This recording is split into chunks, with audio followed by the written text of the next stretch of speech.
Setiap hari, jutaan manusia keluar dari rumah dan memasuki jalanan yang nyaris tidak pernah benar-benar lengang.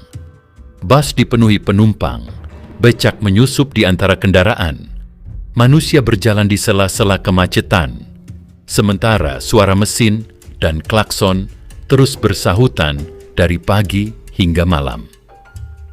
Perjalanan beberapa kilometer dapat berubah menjadi perjuangan berjam-jam, dan bagi mereka yang hidup dari penghasilan harian, tidak ada pilihan untuk berhenti terlalu lama.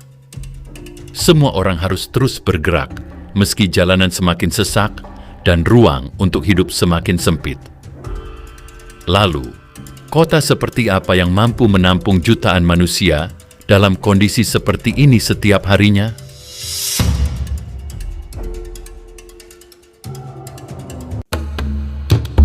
Kota yang kita lihat tadi adalah Dhaka, ibu kota Bangladesh, sekaligus salah satu kawasan perkotaan dengan pertumbuhan penduduk paling cepat di dunia. Kawasan metropolitan Dhaka kini dihuni sekitar 24 juta orang, sementara wilayah administratif Dhaka sendiri hanya mencakup sekitar 300 km persegi. Jumlah manusia sebanyak itu membuat hampir setiap ruang di kota memiliki fungsi. Jalan menjadi jalur kendaraan sekaligus tempat aktivitas warga. Gang sempit menjadi akses menuju rumah, dan ruang terbuka semakin sulit ditemukan. Namun Dhaka bukan sekadar kota yang penuh manusia.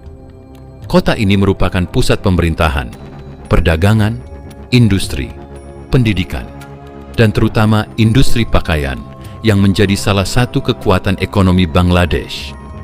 Jutaan orang datang ke kota ini karena mencari pekerjaan dan kehidupan yang lebih baik, membuat Dhaka terus menerima penduduk baru dari berbagai wilayah negara tersebut. Pertumbuhan inilah yang kemudian memberikan tekanan luar biasa terhadap perumahan, transportasi, sanitasi, dan berbagai fasilitas yang harus melayani puluhan juta manusia. Dan ketika sebanyak itu, manusia harus berangkat bekerja, mengirim barang, bersekolah, berdagang, dan pulang ke rumah setiap hari melalui jaringan jalan yang terbatas, masalah terbesar pun mulai terlihat.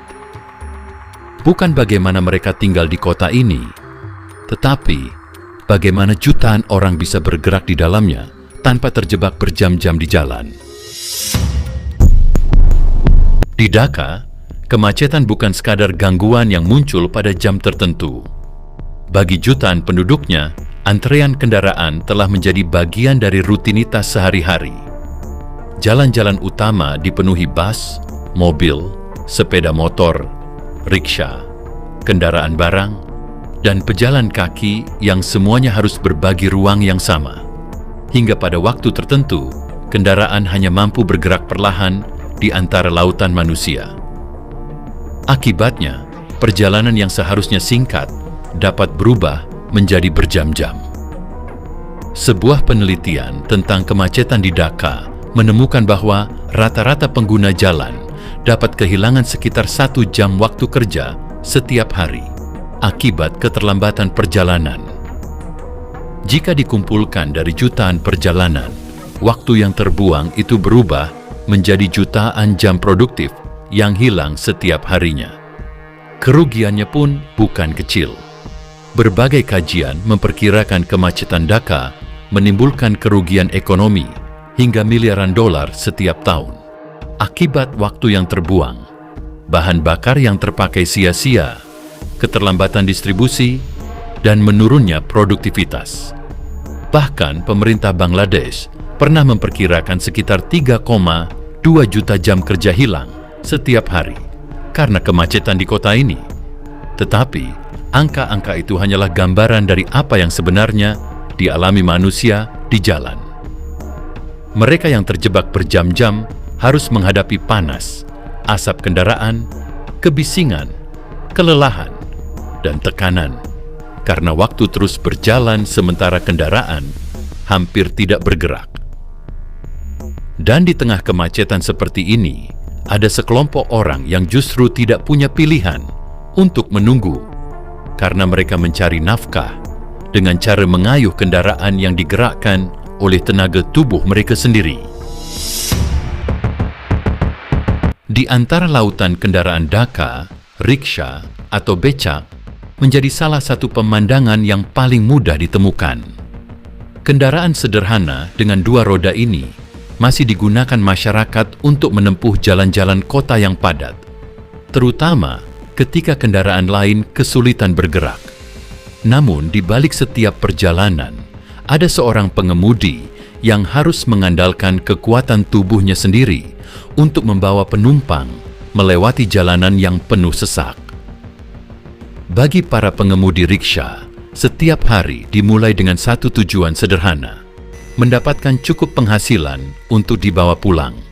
Mereka harus mengayuh selama berjam-jam, menghadapi panas, hujan, debu, asap kendaraan, dan kemacetan yang membuat setiap kayuhan terasa semakin berat. Ketika jalanan berhenti bergerak, mereka tidak bisa begitu saja meninggalkan kendaraan dan pulang. Karena waktu yang tidak digunakan untuk mengayuh, berarti tidak ada pendapatan. Pekerjaan ini juga memiliki risiko yang tidak kecil. Riksha harus berbagi jalan dengan bus, truk, mobil, sepeda motor, dan kendaraan lain yang ukurannya jauh lebih besar. Jarak yang sangat dekat antar kendaraan membuat pengemudi harus terus memperhatikan setiap gerakan di sekelilingnya. Di tengah kondisi seperti itu, tubuh mereka menjadi bagian penting dari sistem transportasi kota yang mengangkut manusia dari satu tempat ke tempat lain. Ironisnya, semakin padat jalanan Dhaka, semakin sulit pula para pengemudi ini bergerak. Namun, mereka tetap mengayuh, karena bagi mereka, kemacetan bukan alasan untuk berhenti bekerja. Setiap putaran pedal memiliki nilai yang jauh lebih besar daripada sekadar menggerakkan roda. Di baliknya ada kebutuhan untuk membayar makanan, tempat tinggal, dan kehidupan keluarga.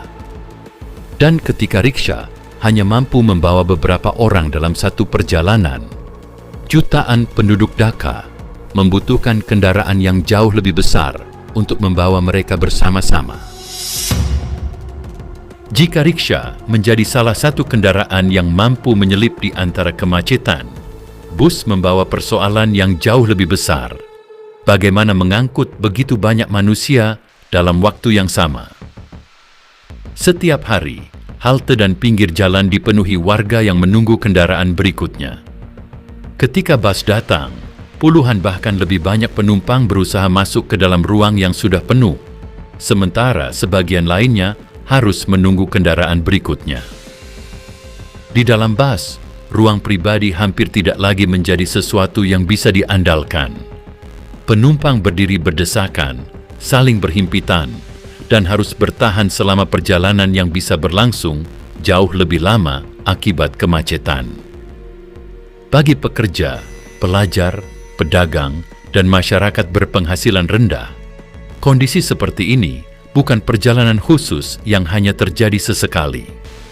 Bus merupakan bagian penting dari kehidupan sehari-hari karena menjadi salah satu pilihan transportasi yang paling terjangkau. Namun, tekanan bukan hanya dirasakan oleh penumpang. Pengemudi bus harus menghadapi jalan yang penuh kendaraan, persaingan untuk mendapatkan penumpang, jadwal yang ketat, serta tekanan dari orang-orang yang ingin segera sampai ke tujuan. Di tengah arus lalu lintas yang tidak menentu, mereka harus terus mencari celah untuk bergerak tanpa kehilangan kesempatan mengambil penumpang berikutnya. Satu perjalanan selesai, lalu perjalanan lainnya dimulai, dan siklus itu terus berulang sepanjang hari. Inilah salah satu paradoks Dhaka. Semakin banyak manusia membutuhkan transportasi, semakin padat pula kendaraan yang memenuhi jalan, dan semakin lambat perjalanan yang harus mereka tempuh. Tetapi, jalan raya bukan satu-satunya tempat jutaan orang berusaha mencari ruang untuk bergerak. Ketika kapasitas di darat semakin terbatas, sebagian warga beralih ke sistem transportasi yang mampu membawa manusia dalam jumlah jauh lebih besar, kereta api. Di tengah kepadatan Dhaka, kereta api menjadi salah satu pilihan penting bagi masyarakat yang harus menempuh perjalanan lebih jauh. Namun ketika jumlah penumpang jauh lebih besar daripada ruang yang tersedia, stasiun dapat berubah menjadi lautan manusia. Begitu kereta tiba, penumpang berdesakan mencari jalan masuk, sementara mereka yang sudah berada di dalam harus berbagi ruang dengan sebanyak mungkin orang yang masih mencoba naik. Pada waktu-waktu tertentu, kepadatan ini bahkan dapat mendorong sebagian orang mengambil risiko yang sangat berbahaya. Di Bangladesh, fenomena penumpang yang menaiki atap kereta pernah menjadi pemandangan yang dikenal luas, terutama ketika kereta sangat penuh pada periode tertentu. Mereka mempertaruhkan keselamatan hanya untuk mendapatkan perjalanan pulang atau pergi. Meskipun tindakan tersebut sangat berbahaya dan telah dilarang oleh pihak berwenang. Bagi orang yang melihatnya dari luar, keputusan seperti itu mungkin terlihat sulit dipahami. Namun, bagi sebagian masyarakat, perjalanan dengan kereta bukanlah tentang kenyamanan atau pilihan kendaraan yang paling aman. Mereka harus mencapai tempat kerja, pulang kepada keluarga, atau mengejar kebutuhan sehari-hari dengan biaya yang sebisa mungkin tetap terjangkau. Ketika ruang di dalam kereta tidak cukup, sebagian orang memilih mengambil risiko daripada kehilangan kesempatan untuk melakukan perjalanan. Dan pemandangan ini kembali menunjukkan satu persoalan yang sama. Begitu banyak manusia membutuhkan akses ke ruang yang terbatas pada waktu yang hampir bersamaan. Tetapi, kepadatan Dhaka tidak berhenti di jalan raya, halte, atau stasiun. Setelah perjalanan selesai, jutaan orang masih harus kembali ke tempat mereka tinggal. Dan di sebagian wilayah kota, ruang untuk sebuah keluarga pun bisa menjadi sama terbatasnya. Setelah melewati jalanan dan transportasi yang penuh sesak, persoalan berikutnya muncul ketika jutaan orang harus mencari tempat untuk tinggal. Di sejumlah kawasan Dhaka, rumah-rumah berdiri sangat berdekatan, gang-gang sempit menjadi akses utama, dan ruang yang terbatas harus menjadi tempat berlangsungnya seluruh kehidupan sebuah keluarga. Diperkirakan sekitar 40% penduduk Dhaka pernah tinggal di kawasan permukiman kumuh, dan Korail menjadi salah satu contoh paling besar dari lingkungan padat yang berkembang di tengah kota. Di tempat seperti ini, kepadatan bukan hanya soal banyaknya rumah. Air bersih dan fasilitas sanitasi juga menjadi persoalan bagi sebagian warga. Ketika terlalu banyak orang bergantung pada sumber air, toilet, saluran pembuangan, dan fasilitas dasar yang terbatas, kebutuhan sehari-hari dapat berubah menjadi perjuangan tersendiri. Kondisi ini semakin rumit ketika hujan deras menyebabkan genangan dan sistem drainase tidak mampu menampung seluruh air. Namun, di balik kondisi yang serba terbatas itu, kehidupan tetap berlangsung. Anak-anak bermain di gang, warga memasak, pedagang membuka usaha, dan para pekerja tetap berangkat mencari penghasilan setiap pagi. Kawasan yang dari luar terlihat begitu padat sebenarnya tetap menjadi rumah bagi masyarakat yang memiliki pekerjaan, keluarga, rutinitas, dan harapan mereka sendiri.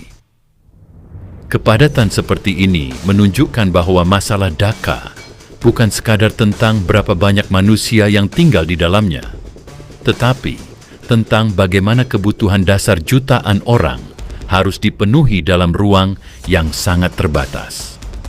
Dan ketika begitu banyak manusia hidup, bekerja, serta bergerak dalam kota yang sama, tekanan itu tidak hanya berhenti pada rumah dan jalanan.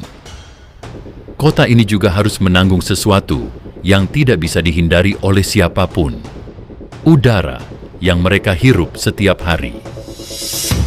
Setiap hari, jutaan perjalanan menghasilkan aktivitas yang tidak pernah benar-benar berhenti di seluruh Dhaka. Kendaraan, pembangunan, industri, dan debu jalanan terus menambah beban udara kota ini.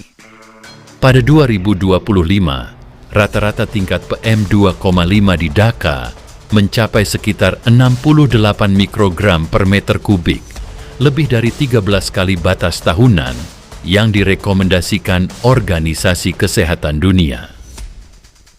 Bagi jutaan orang yang tinggal di sini, udara buruk bukan sesuatu yang hanya terlihat dalam laporan, tetapi bagian dari lingkungan yang mereka hirup setiap hari.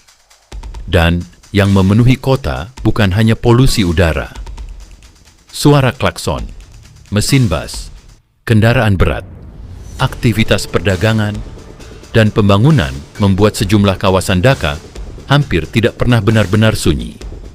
Bahkan ketika kendaraan berhenti karena kemacetan, mesin masih menyala, dan suara klakson terus terdengar dari berbagai arah. Namun, semua aktivitas itu tetap dibutuhkan agar kota ini bisa hidup.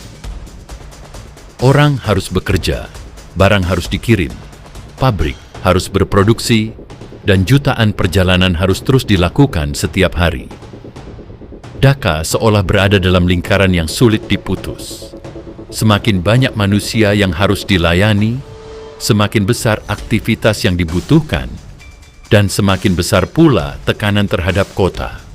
Lalu, jika kota ini sudah begitu penuh dan begitu berat untuk dijalani, mengapa manusia masih terus berdatangan ke sini?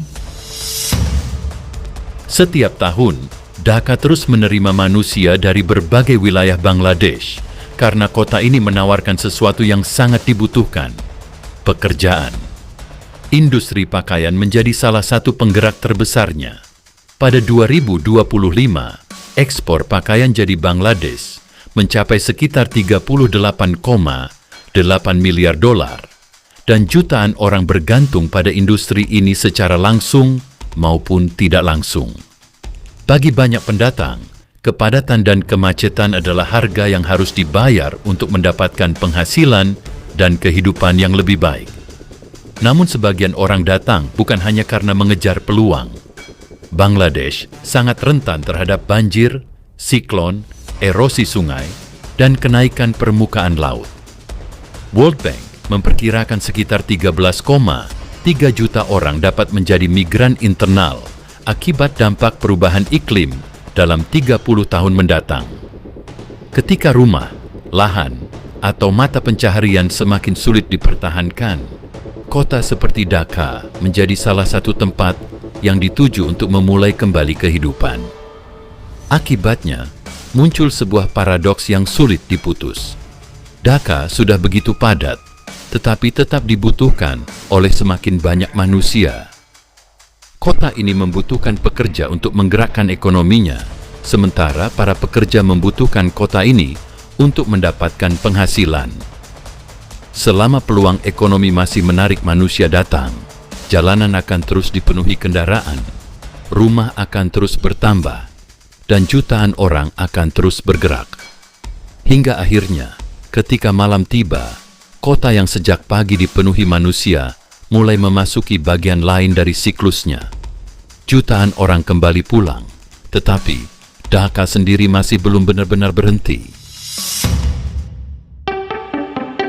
Dhaka mungkin terlihat seperti kota yang terlalu penuh, terlalu bising, dan terlalu kacau untuk dijalani. Tetapi, bagi jutaan manusia di dalamnya, semua itu adalah bagian dari kehidupan yang harus mereka jalani setiap hari. Para pengemudi riksya terus mengayuh, bus terus membawa penumpang, kereta terus berangkat, pekerja terus mencari penghasilan, dan perdagangan terus berjalan hingga malam. Di balik kemacetan dan kepadatan yang seolah tidak pernah berakhir, ada jutaan manusia yang hanya sedang berusaha memenuhi kebutuhan hidup mereka. Karena di kota ini, berhenti bukan berarti kemacetan akan berakhir. Berhenti berarti kehidupan seseorang mungkin ikut terhenti.